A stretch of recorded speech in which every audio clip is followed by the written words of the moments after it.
A village in Indonesia faces decline. A 50-year-old American man provides fetuses to 17 women. How does a fading Indonesian village, nearly forgotten by time, suddenly witness a wave of pregnancies? 17 to be exact, all from women who had long given up hope. And what does a 50-year-old American man, a stranger with soft eyes and a haunted smile, have to do with it? I never imagined the answers to those questions would upend everything I believed about loyalty, morality, and the depths of human longing. But then again, no one ever expects to fall in love with a man their entire village whispers about, especially not when he's hiding a secret that changes lives. My name is Sari, and I've lived in the village of Buntaran my entire life. Nestled between the jungle and the sea, Buntaran used to be vibrant, full of fishermen's songs and children's laughter. But in the last decade, the laughter faded, as did the births. Women struggled to conceive. Some said it was the water, others blamed the spirits. By 2021, it was practically a ghost town, and I, at 34, had quietly accepted that I would never be a mother. That was until John arrived. Tall, gray-haired, with sunburned skin and a strangely peaceful aura, John came to Buntaran as part of a private development project, or so we were told. He rented a crumbling villa near the rice terraces and rarely spoke, but when he did, he looked you in the eyes as if he was listening to your soul. I first met him when I was selling fruit on the roadside. He bought bananas and asked in surprisingly fluent Bahasa, "Do you believe in rebirth?" I laughed then. I thought he was one of those spiritual tourists who came to chase enlightenment and leave disappointment. But he stayed. Weeks turned into months, and slowly, John became part of the fabric of the village. Then the impossible happened. Dewey, who had been married 12 years with no child, turned up pregnant. Then Aaron. Then Layla. Then somehow me. The village was abuzz with whispers. Some said John was a healer. Others said it was witchcraft. But the truth was far stranger. And I was about to find it. Not by accident, but because I fell in love with him. Because I asked him what no one else dared to. "Why are all the babies connected to you?" His eyes didn't flinch. He took a deep breath and said, "Because I gave them what no one else could." I didn't believe it at first. I thought he meant metaphorically, that he inspired hope or faith. But he meant it literally. John was sterile, he told me. A rare post-cancer treatment complication from years ago. Yet he had access to something few others did. In vitro embryos. Hundreds of them, frozen in a U.S. lab. His and his late wife's. He smuggled some with him when he left America, after she died in childbirth. "But why here?" I asked. "Because I couldn't bear for them to die in a freezer," he said, voice trembling. "And I saw this village, so full of aching, so empty of children. I thought maybe this is where they were meant to be born." He had been quietly offering them to women who came to him privately, women who had exhausted every hope. He told them the truth, always, that the children were biologically his and his late wife's. Some refused, but 17 said yes. I was the 17th. First I was furious. I felt betrayed, not just by him but by myself. How could I love a man who had built a village-wide lie, even if it came from kindness? How could I carry a child that wasn't mine or his in the way I'd hoped? We didn't speak for weeks after I learned the truth.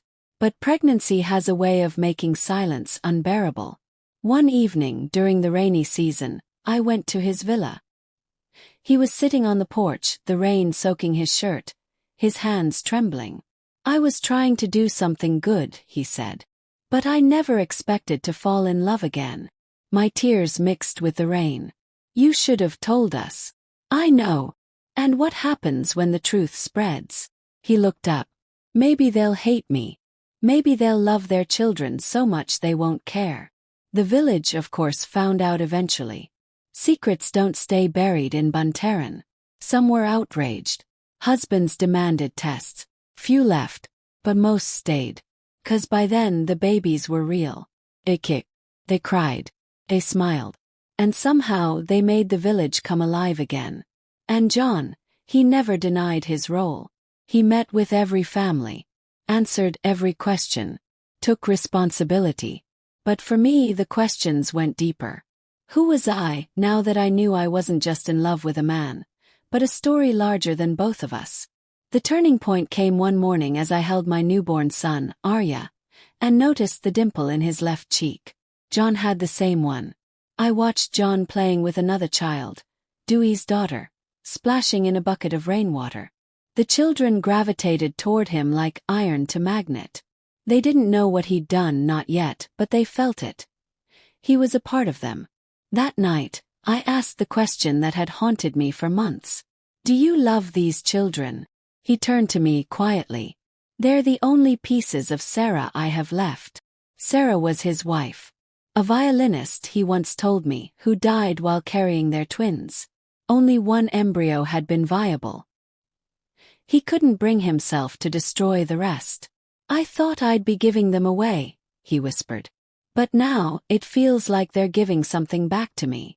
His eyes welled. I know what I did was unorthodox, maybe even unethical, but I was never trying to deceive. I couldn't let love rot in a freezer. It hit me then, how heavy his grief was, how quietly he had carried it.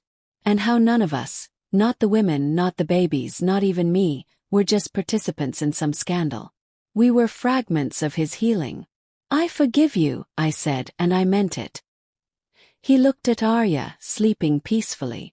Will he forgive me one day too? That's up to you, I said, and the stories you tell him. John began to write letters, one for each child. Not to claim them, but to give them the truth, when they were old enough to ask. He didn't want them to be haunted by secrets. We buried one of the embryos together, the last one, under a tamarind tree by the sea. For Sarah, he said. The village held a naming ceremony for all 17 children, something ancient and sacred.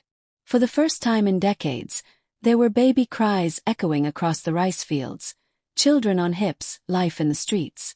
The villagers began calling him Arya John, Father John. He never claimed paternity in the legal sense. But in the hearts of many, he was more than a donor. He was a bridge between what was lost and what could be. And for me, he was something else entirely. We never married.